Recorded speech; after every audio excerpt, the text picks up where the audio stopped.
Semester 3 syllabus Bangla বিষয়ের উপরে, সেখানে কি কি রয়েছে, কি কি পড়তে হবে, কোন জায়গা থেকে কত নম্বরের প্রশ্ন আসতে চলেছে, সবটাই এখন তোমাদের দেখিয়ে দেব। ভীষণ গুরুত্বপূর্ণ এই উপস্থাপনাটা, তাই মনোযোগ সহকারে দেখতেই হবে এবং সিলেবাসটা একেবারে বছরের শুরুতেই, শিক্ষাবর্ষের শুরুতেই তোমাকে কিন্তু জেনে নিতে হবে। সেই অনুযায়ী তোমার কিন্তু অলরেডি প্রিপারেশন স্টার্টও করে দিতে হবে। তার কারণ তোমরা জেনে গেছো ইতিমধ্যেই যে উচ্চ মাধ্যমিক শিক্ষা সংসদের তরফ থেকে কিন্তু জানিয়ে দেওয়া হয়েছে এপ্রিলের ফার্স্ট উইক থেকে তোমার ক্লাস শুরু হয়ে যাচ্ছে সেমিস্টার 3 এর জন্য।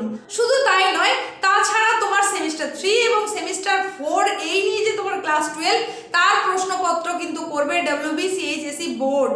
তাহলে সেই বোর্ডের প্রশ্নপত্র ঠিক কেমন হবে সেটা তো কারোরই জানা নয়। স্কুল থেকে তৈরি প্রশ্নপত্র হলে সেখানে মোটামুটি একটা, যেগুলোর ওপর স্যারেরা বেশি করে জোর দিয়ে পড়ান সেটার ওপরে আন্দাজ করে তোমরা একটা প্রিপারেশন নিতে পারতে। এখানে কিন্তু যেখান থেকে খুশি প্রশ্ন হতে পারে, তাই অবশ্যই মনোযোগ সহকারে দেখে নাও কি আছে বিষয়বস্তু এবং সেই অনুযায়ী পড়া স্টার্ট করে দাও। চলো আমরা শুরু করে দিই। তার আগে জানাই তোমাদের প্রত্যেককে এসপি ম্যাম ক্লাস এডুকেশন চ্যানেলের তরফ থেকে স্বাগত। আর এই উপস্থাপনা নিয়ে হাজির হয়ে গেছি আমি, তোমাদেরই এসপি ম্যাম। আজকের উপস্থাপনায় তাহলে তোমাদের দেখিয়ে দিচ্ছি তোমাদের বাংলা বিষয় সেমিস্টার 3 এর জন্য সেখানে কি সিলেবাস রয়েছে। এমনকি কিছু কিছু অংশ তোমাদের জন্য রিভাইজড হয়েছে, মানে সংশোধন হয়েছে, কিছু কিছু পরিবর্তন পরিমার্জন হয়েছে। সেই অনুযায়ী একদম নব সংশোধনে তোমাদের কি সিলেবাস রয়েছে সেটাই কিন্তু আমি দেখিয়ে দিতে চলেছি। তাহলে দেখো, তোমার বাংলা বিষয়ে তোমাকে যে প্রশ্ন দেওয়া হবে সেটা কি হবে, টোটাল MCQ বেস। এই যে MCQ বেস প্রশ্ন করা হবে সেখানে তোমার নম্বর কত আছে, মোট নম্বর ফুল মার্কস হচ্ছে 40। টাইম তুমি কত পাবে, 1 ঘন্টা 15 মিনিট। তাহলে 1 ঘন্টা 15 মিনিটে তোমাকে 40 নম্বরের উত্তর দিতে হবে। সেখানে 40টা প্রশ্নই থাকবে, কোনো অতিরিক্ত প্রশ্ন থাকবে না। আর এই প্রশ্ন কে করবে, সংসদ অর্থাৎ বোর্ডের তরফ থেকে প্রশ্ন হবে। তোমাকে ওএমআর শিটে অ্যান্সার দিতে হবে, যেটার অভিজ্ঞতা ইতিমধ্যেই তোমরা ফার্স্ট সেমিস্টারে পেয়েছিলে ক্লাস 11-এ। তবে সেটা স্কুলের তরফ থেকে প্রোভাইড করা হয়েছিল, এখন কিন্তু বোর্ডের তরফ থেকে ওই ওএমআরটা প্রোভাইড করা হবে এবং তুমি সেই ওএমআরে তোমার অ্যান্সারটা করবে। তো এই 40 নম্বরের জন্য 1 ঘন্টা 15 মিনিট ধরে তোমরা পরীক্ষা তো দেবে। এবার জেনে নাও যে কি রয়েছে বাংলা বিষয়ে। দেখো, বাংলা বিষয় সিলেবাস এবং নম্বর বিভাজন দেখাতে গিয়ে প্রথমেই আমি তোমাদের যেটা দেখিয়েছি সেটা হচ্ছে গল্প। তোমার সেমিস্টার 3-তে গল্প রয়েছে একটাই গল্প, যেটা হচ্ছে আদরিণী। এই যে আদরিণী কার লেখা, প্রভাত কুমার মুখোপাধ্যায়। প্রভাত কুমার মুখোপাধ্যায় লেখা আদরিণী নামক গল্পটি রয়েছে। আর এই গল্প থেকে তোমার প্রশ্ন আসবে 8 মার্কের। তাহলে একটাই গল্প, সেখান থেকে 8 নম্বরের প্রশ্ন হবে। চলে যাবো এরপর কবিতা পোর্শন। কবিতা পোর্শনে দেখো দুখানা কবিতা রয়েছে। প্রথম কবিতা হচ্ছে অন্ধকার লেখাগুচ্ছ, শ্রীজাতর লেখা। এই যে আমি তোমাদের এখানে দেখিয়েছি, শ্রীজাতর লেখা অন্ধকার লেখাগুচ্ছ। আর দ্বিতীয় যে কবিতা সেটা হচ্ছে দিগ্বিজয়ের রূপকথা। এটাকে লিখেছে নবনীতা দেবসেন। এই নবনীতা দেবসেনের দিগ্বিজয়ের রূপকথা আর শ্রীজাতর অন্ধকার লেখাগুচ্ছ, এই দুটো কবিতা তোমাদেরকে পড়তে হচ্ছে সেমিস্টার 3 এর জন্য এবং সেখান থেকে প্রশ্ন কত আসবে, 7 মার্কের। তাহলে এই হয়ে গেল 8 আর 7 মিলিয়ে 15 মার্ক। বোর্ডের কাছে আমি দাঁড়ানোর জন্য যদি তোমাদের দেখতে অসুবিধে হয়ে থাকে আমি একটু সাইড হয়ে যাচ্ছি, প্রয়োজনে তোমরা স্ক্রিনশটটা নিয়ে নিতে পারো। দেখো, এখানে আমি তোমাদের যেটা দেখিয়ে দিয়েছি একদম পরিষ্কারভাবে যাতে বুঝতে পারো সুন্দর করে সেটা বোঝানোর চেষ্টা করেছি। এটা তোমরা চাইলে স্ক্রিনশটটা নিয়ে রাখতে পারো। এর পরের পার্টে কি আছে এবার সেটা জেনে নাও। গল্প আর কবিতা ছাড়া তোমাদের রয়েছে প্রবন্ধ। সেই প্রবন্ধটা কি বিষয়, দেখো এখানে নামটা লিখে দিয়েছি, বাঙ্গাল ভাষা। এই প্রবন্ধটা তোমাদের পড়তে হবে, যেটা লিখেছে স্বামী বিবেকানন্দ। আর এই প্রবন্ধ থেকে তোমাদের মার্কস থাকবে কত, 5 মার্কস। 5 মার্কসের প্রশ্ন এখান থেকে থাকবে, প্রবন্ধ থেকে, বাঙ্গাল ভাষা স্বামী বিবেকানন্দের। তারই সঙ্গে সঙ্গে আর কি থাকবে সেটা বলে দিচ্ছি। তার আগে বলি, গল্প, কবিতা এবং প্রবন্ধ মিলিয়ে তাহলে মোট কত নম্বর হলো, টোটাল আমাদের 20 হয়ে গেল। বাকি থেকে গেল 20 নম্বর। সেটা কোথায় কিভাবে ডিভাইড হয়েছে এবার সেটাই দেখিয়ে দেবো, জেনে নাও।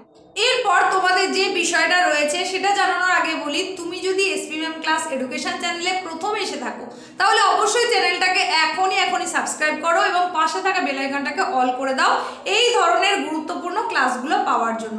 চলো এখন দেখে নাও কি রয়েছে পরবর্তী অংশে। তোমাদের আমি গল্প বলেছি, কবিতা বলেছি, প্রবন্ধ বলেছি, কি কি রয়েছে সেখান থেকে কত নম্বর আছে সেটাও বলেছি। এইবার দেখো তোমাদের যে অংশটা রয়েছে সেটা হচ্ছে ভারতীয় গল্প ও আন্তর্জাতিক কবিতা। ভারতীয় গল্প ও আন্তর্জাতিক কবিতা, এখান থেকে নম্বর রয়েছে 5 নম্বর, 5 মার্কস। তাহলে এই ভারতীয় গল্প আন্তর্জাতিক কবিতা থেকে 5 নম্বরের MCQ এমসিকিউ প্রশ্ন হবে। গল্পটা কি আছে ভারতীয় গল্প, সেটা হচ্ছে পোর্টরাজ, যেটা কে লিখেছে শঙ্কররাও খারাটা, সেটাকে অনুবাদ করেছে সুনন্দন চক্রবর্তী। একদম ডিটেলসে আমি তোমাদের এখানে বোঝানোর চেষ্টা করেছি, দেখো প্রয়োজনে আবারও বলছি স্ক্রিনশটটা নিয়ে রাখো। তাহলে ভারতীয় গল্প পোর্টরাজ এটা হচ্ছে তোমাদের সিলেবাসের অন্তর্গত, যেটা লিখেছে শঙ্কররাও খারাটা, অনুবাদ করেছেন সুনন্দন চক্রবর্তী। এই হচ্ছে তোমাদের ভারতীয় গল্প।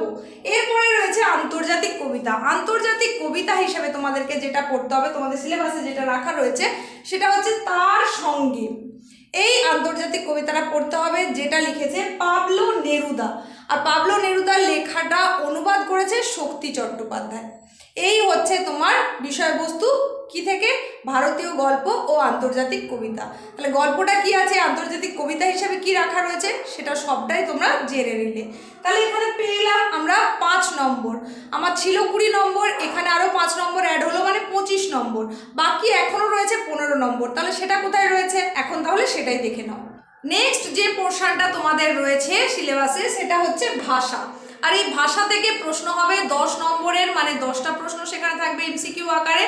আর সেখানে সিলেবাসে তোমাকে কি কি পড়তে হচ্ছে সেটা আবার দেখে নাও। বলা হচ্ছে প্রথম অধ্যায় ভাষা বিজ্ঞান ও তার শাখা প্রশাখা, এটা পড়তে হচ্ছে। তার সঙ্গে পড়তে হচ্ছে দ্বিতীয় অধ্যায়, যেটা হচ্ছে ধ্বনিতত্ত্ব, আর তৃতীয় অধ্যায় শব্দার্থ তত্ত্ব। এই অংশটা কিন্তু তোমাদের পরিবর্তন হয়েছে, এর আগের সিলেবাসে এই অংশটা এরকম ছিল না, সেটা পরিবর্তন বা পরিমার্জন যাই বলো না কেন করে এটা দাঁড় করানো হয়েছে। তাহলে ভাষা পোর্শন থেকে তোমাদের প্রশ্ন হবে 10 নম্বরের। এই 10 নম্বরের জন্য যে যে অংশগুলো পড়তে হবে, সেখানে 3টে অধ্যায় দেখানো হয়েছে। প্রথম অধ্যায়ে ভাষা বিজ্ঞান ও তার শাখা প্রশাখা, দ্বিতীয় অধ্যায়ে পড়তে হবে ধ্বনিতত্ত্ব, আর তৃতীয় অধ্যায়ে পড়তে হবে শব্দার্থ তত্ত্ব। তাহলে আগেই আমরা পেয়ে গেছিলাম 25 মার্কস, তার সঙ্গে আবার 10 মার্কস যোগ হলো, হয়ে গেল 35 মার্কস। এখনও বাকি থেকে যাচ্ছে 5 মার্কস। সেই 5 মার্কসটা কোথায় আছে সেটা তো নিশ্চয়ই বলবো, তবে তারও আগে বলি আজকের এই ছোট্ট উপস্থাপনা যদি তোমার ভালো লেগে থাকে, যদি তোমার মনে হয় হ্যাঁ তোমার কাজে আসবে, তাহলে অবশ্যই এটা লাইক করে দাও, আর তোমার বন্ধুদের মধ্যে প্রচুর পরিমাণে শেয়ার করে দাও। কারণ তোমার বন্ধুদের মধ্যে এখন অনেকেই আছে যারা কিন্তু সিলেবাস সম্পর্কে একেবারেই অজ্ঞ।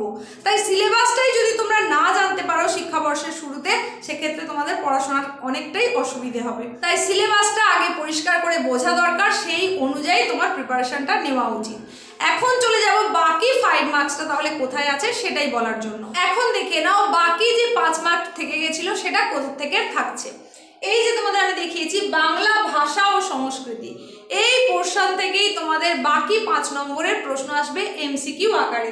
তাহলে বাংলা ভাষা ও সংস্কৃতি এর মধ্যে তোমাকে কি কি পড়তে হচ্ছে, সেখানে 3টে অধ্যায়ের কথা বলা হয়েছে। প্রথম অধ্যায় যেটা রয়েছে সেখানে কি বলা হচ্ছে, বাংলা গানের ইতিহাস, তার সংক্ষিপ্ত রূপরেখা।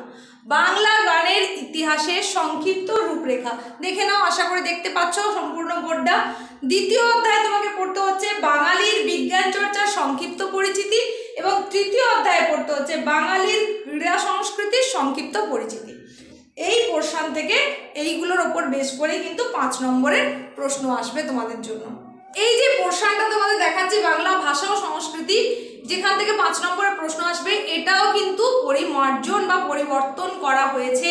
আগের সিলেবাসে এই অংশটা যেটা ছিল সেখান থেকে এটা আলাদা রকম করা হয়েছে। তো এই দুটো অংশে মানে ভাষা অংশে এবং এই অংশেই তোমাদের 3rd সেমিস্টারের জন্য পরিবর্তনটা হয়েছে। সেই নবসংশোধিত সিলেবাস যা হয়েছে, সংসদের তরফ থেকে যা করা হয়েছে, সেটাই কিন্তু তোমাদেরকে এই উপস্থাপনার মাধ্যমে দেখিয়ে দিলাম। তাই সিলেবাস যখন তোমরা জেনেই গেলে, একেবারেই সময় নষ্ট না করে এখন থেকেই পড়া শুরু করে দাও। তার কারণ তোমরা নিশ্চয়ই জানো যে এমসিকিউ প্রশ্ন যেখান থেকে খুশি হতে পারে, যত খুশি প্রশ্ন হতে পারে, আর এমসিকিউ এর কোনো সাজেশন কিন্তু হয় না।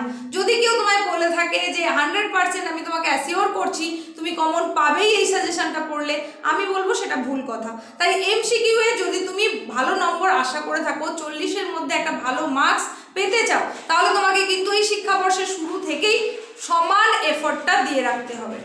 তো আজকের উপস্থাপনা ছিল এইটুকুই।